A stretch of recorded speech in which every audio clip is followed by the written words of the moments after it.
Monsieur le Président, comme vous le savez, c'est un sujet qui revient souvent ici en débat. Nous avions déjà déposé une motion en juin 2018 à ce sujet. Et effectivement, l'heure est grave parce que c'est un sujet qui est d'actualité au sein de l'hémicycle au Parlement. Depuis 6 mois, donc, nous avons remarqué qu'il y avait un Strasbourg bashing et on l'a constaté avec ce report à la dernière minute de la plénière.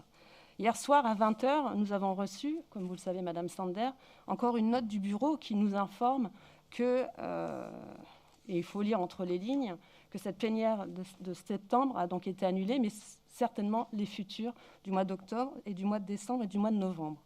Donc le sujet est grave, cette motion est importante. Effectivement, j'ai participé aussi par certains amendements à son élaboration.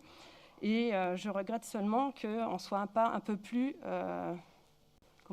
ferme, avec de vraies demandes comme un report effectif de ces plénières l'année prochaine, parce qu'effectivement, la crise étant sanitaire d'un côté, mais aussi économique, va remettre en question beaucoup d'activités de nos commerces et de nos restaurants et surtout de nos hôteliers. Donc effectivement, c'est une motion d'urgence.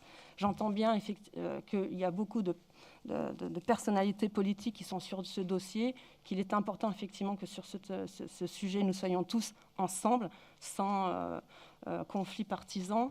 Mais moi, j'ai peur, effectivement, que ça soit déjà un dossier, et c'est ce qui se dit dans les couloirs à Bruxelles, que le siège du Parlement européen est vraiment remis en question.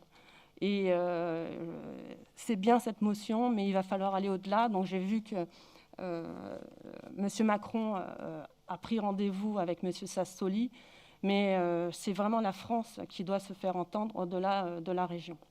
Donc je suis très pessimiste et ce pessimisme nous amène effectivement à pousser ceux qui nous gouvernent à aller au-delà avec des vraies sanctions.